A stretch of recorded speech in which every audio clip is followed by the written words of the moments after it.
Hello मेरे प्यारे बच्चे, कैसे हैं आप लोग? बिल्कुल ठीक ठाक होंगे। आज के इस बैच में मैं आपको मैथमेटिक्स गणित क्लास 10वीं मेनली रूप से या बेसिक के तौर पे क्लास 7, 8, 9 कोई भी बच्चे इस वीडियो को देख सकते हैं। इसमें मैं आपको बताने वाला हूँ वास्तविक संख्या, मतलब रियल नंबर का चैप्टर का नंबर सिस्टम का इम्पोर्टेंट नंबर, जिसे हम लोग बोलते हैं कंपोजिट नंबर।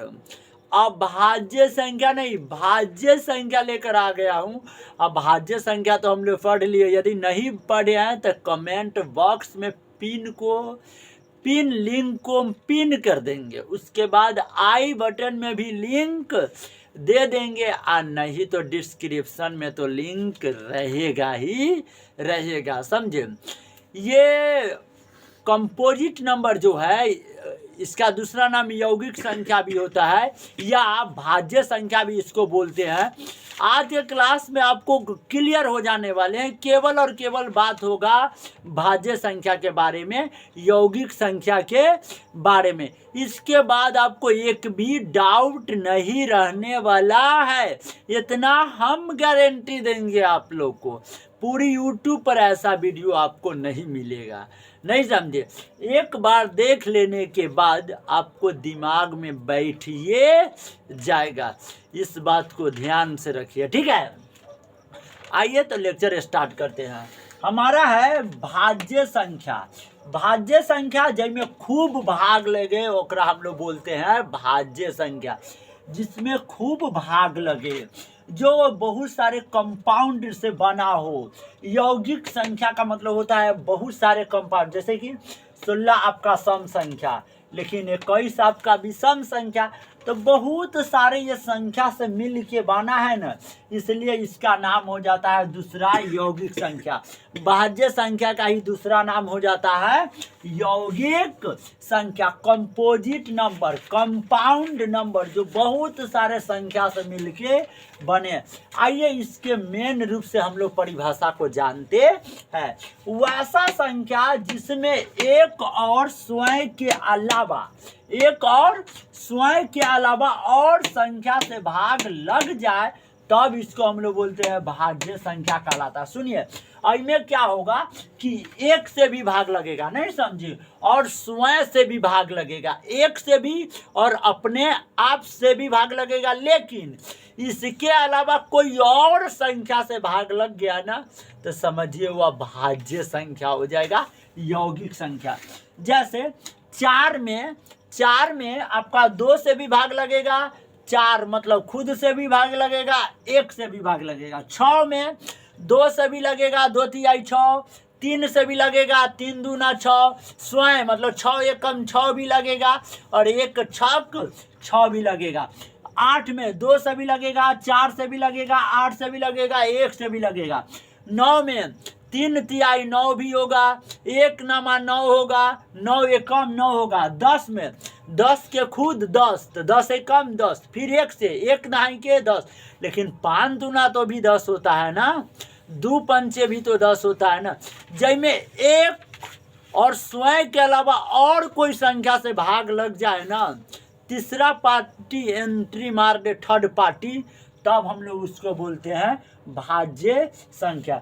जैसे कि आपका 12 हो गया, 3 से भी लगेगा, 4 से भी लगेगा, 6 से भी लगेगा, 2 से भी लगेगा, 1 से भी लगेगा, और 12 के खुद 12 से भी लगेगा, ठीक है। 14 हो गया, 7 से भी लगेगा, 15 हो गया, 5 तिहाई 15 हो गया, 3 पचे 15 हो गया, 16 हो गया, 18 हो गया, 21 हो गया, 21 7 तिरी 21 हो जाएगा, 22 हो गया, 24 25, 5 पंचे 25। इसी प्रकार बहुत सारे ऐसी संख्या जिसमें खूब भाग लगता है। जैसे कि मैं सबसे छोटी 3 इसमें नहीं होता है, सबसे छोटी इसमें 4 होता है ना, समझे।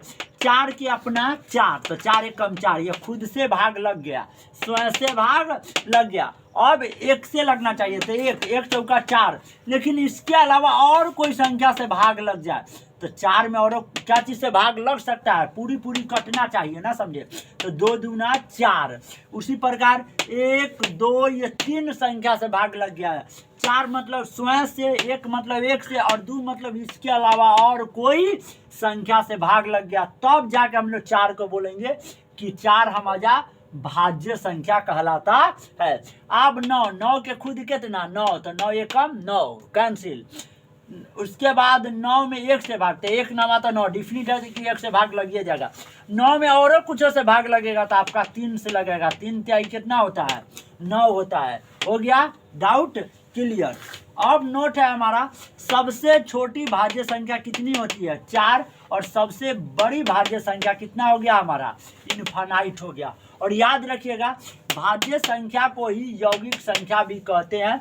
जो संख्या बहुत सारी संख्या से मिल के बना हो ना, उसको हम लोग कंपाउंड नंबर यौगिक संख्या कहते हैं। और याद रखिएगा भाज्य संख्या के मैंने एक ट्रिक निकाल दिया है, जिस संख्या में खूब भाग लगे, जिस संख्या में खूब भाग लगे उसे हम लोग भाज्य संख्या कहते हैं। जिस संख्या में खूब भाग लगे भाज्य संख्या या यौगिक संख्या कहलाते हैं। इस संख्या की 2 से अधिक गुणनखंड होती है।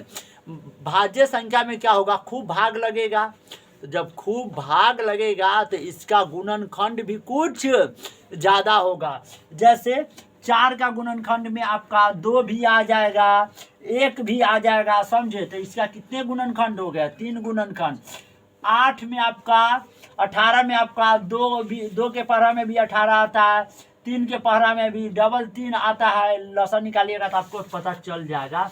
2 से 18 का 9, 3 से 3 तिहाई 9, और 3 एकम कितना 3 आ गया। तो जिसके बहुत सारे फैक्टर हो जाए, कम से कम 2 से ज़्यादा फैक्टर हो जाए, तब उसको हम लोग बोल देते हैं ये भाज्य संख्या होते हैं। आई होप आपको भाज्य संख्या समझ में आया होगा। यौगिक संख्या, कंपाउंड नंबर, कंपोजिट नंबर, इससे पहले बहुत सारे संख्या मैं पढ़ा चुका हूँ। प्राकृत संख्या क्या होता है, पूर्णांक संख्या क्या होता है, शून्य पूर्णांक क्या होता है, धनात्मक पूर्णांक क्या होता है, ऋणात्मक पूर्णांक क्या होता है, सम संख्या क्या होता है, विषम संख्या क्या होता है, वास्तविक संख्या क्या होता है, अवास्तविक संख्या क्या होता है, नहीं समझे, सम्मिश्र संख्या क्या होता है, यौगिक संख्या क्या होता है, भाज्य संख्या क्या होता है, भाज्य संख्या क्या होता है, रूढ़ संख्या क्या होता है, परिमेय संख्या क्या होता है, अपरिमेय संख्या क्या होता है, सब चीज़ के बारे में डिटेल्स में चर्चा किए हैं। आई होप मेरे प्यारे भाई बहनों, माय डियर्स, गुड्डू गुड़िया सब, गुड्डी गुड़िया सब, ये सारी चीज़ें आपको समझ में आएगा तो थोड़ा शेयर ज़रूर कर दीजिएगा अपने प्यारे सर के लिए। बहुत मेहनत करते हैं, 2016 से मेहनत कर रहे हैं, रिजल्ट आप लोग ज़रूर दीजिएगा। जय हिंद।